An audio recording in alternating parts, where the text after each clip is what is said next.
The one thing I've learned over the years is that communists invariably will remove their masks under two conditions. The first is victory. When they believe they have won, they will come out and tell you, like, oh, hey, you know how you thought we were trying to hijack the SCP Foundation? Well, we were! We drove out all those old 4chaners. Haha, we are the new guard.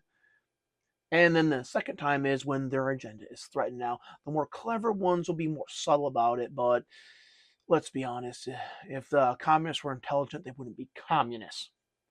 They're useful idiots. They will not be in charge of anything when the regime takes power. So today we're on That Park Place, and we're looking over two big reveals. How one game developer consultant is threatening anyone who is not a Marxist. And then we're going to look at another game lawyer who worked at Bungie telling you that, yes, trust and safety councils exist to get rid of you. So let's scroll down here and then hop over here because it's pretty long from Grums. I've been seeing more and more hateful Gamergate-esque opinions. Oh, and this is Richie at GDC. This is Richie DeWitt at GDC. The other day on Twitter, I was calling out GDC, and the GDC people try to defend this. But yes, the GDC is an organization that pushes Marxism in gaming. I've been seeing more and more hateful Gamergate-esque opinions. I want to be clear on where I stand. I won't tolerate harassment, violence, or threats towards devs, minorities, or women in the industry. Hashtag not your shield. Looking forward to your resurrection with Gamergate 2.0. In any space that I own or have control over, which won't be a lot very soon because you just destroyed your social proof. I don't care about your opinions. I won't go into discussions with you. I'm not interested in explaining to you how little you know of the workings of our industry. Notice the phrasing, our industry, so you are excluded from the our. And I will report and block your account immediately. Yeah, this is Elon Musk's Twitter, not old school Twitter. Good luck with that. See, in the old days, these people used to have ties in or Twitter, and they would block centrists and right-wingers and every ideology that is not Marxism. Nowadays, Elon Musk's Twitter is not censorship happy. They will not block people just because you report them unless they're legitimately violating the TOS. So if you are fighting these people, fight your battles smartly. Don't violate the TOS. And if by any chance you happen to be working in this industry and you are voicing said opinions, I'll screenshot you, put you on a personal list, and advocate that you'll never work at a company I work for or associated with.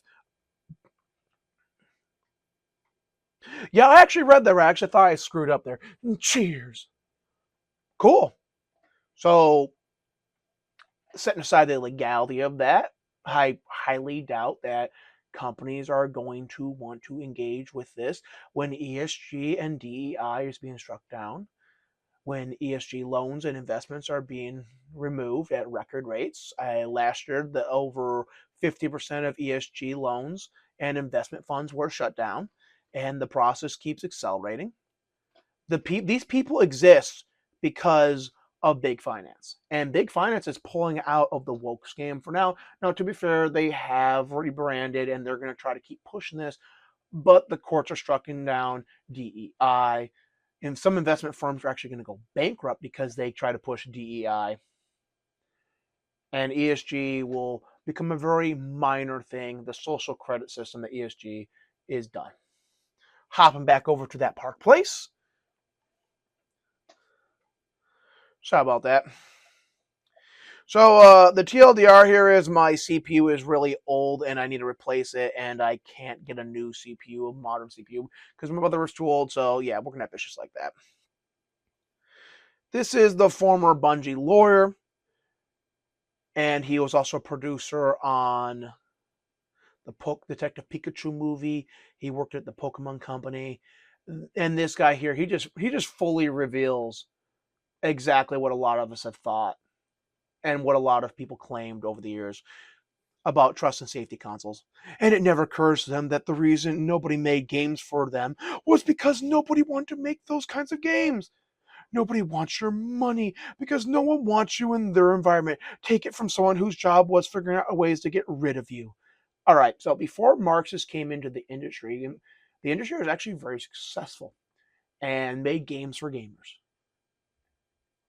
So, yes, people did make games for gamers until you guys came into the industry and tried to hijack it. With the industry now in a state of collapse and about to collapse because they are largely a lot of zombie companies that are not making enough money to sustain themselves. And with ESG going away, that means investor metrics are going to shift back to, hey, do you make a profit? And how well of profit are you making? Have to wonder how soon we're going to start seeing games for gamers again. And if these big AAA companies don't want to, well, the AA companies rising in power like Focus Home, formerly Focus Home Interactive, one of my favorite third-party publishers, will be more than happy to take their place and become the new AAA. Trust and safety departments exist to get assholes out of the gaming environment. You end up creating them to get rid of assholes because adult humans don't want to spend their leisure time with assholes. You're a gamer-gator. Fuck off, you goddamn child. Nobody wants your money. Go spend it on anime porn. You know what? On behalf of all anime porn companies, I will probably have to say they reject the ideal that you're a child, but they were more than happy to take your money for their game. Yeah, so trust and safety departments do exist to drive out anyone who's not a Marxist. This guy has gone full mask off, and right now he is independently employed, and something tells me will not be getting very many contracts, and it's going to be really wild when because some of these people they're gonna 180, right? They're gonna be like, hey, look, during this I said some stuff that I shouldn't have said. I deeply apologize and regret my actions, yada yada. You know the standard stereotypical corporate PR apology. Because they're gonna be not have damaged their career enough to get blacklisted from the industry. People like this, they're gonna get blacklisted from the industry. This opens up a potential legal nightmare for companies. And let's also look at Bungie. They lost money. They didn't meet their projections. And a lot of people are going to get laid off at Bungie and have been laid off at Bungie. And this is the same Bungie who then also told all of Sony's studios what to do with their live service games. Do you think Sony's happy with this loser coming out and saying, oh, okay, yeah, we intentionally ruined our games and chased you guys out because we don't want your money if you're not a Marxist? Keep in mind, Marxists don't have a lot of money. And when they do have money, they don't tend to buy games.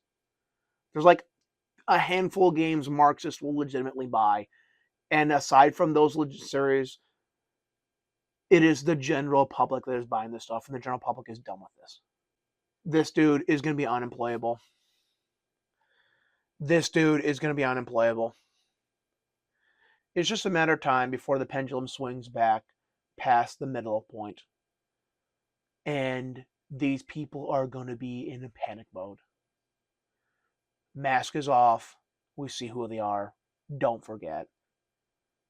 And that's all I have to say about this. Hit that like, subscribe button to get me closer to the advertiser program. Appreciate you all for watching this long. Leave a comment down below or off to the side because depending on if you've been updated or not. I'll see you next video. Peace.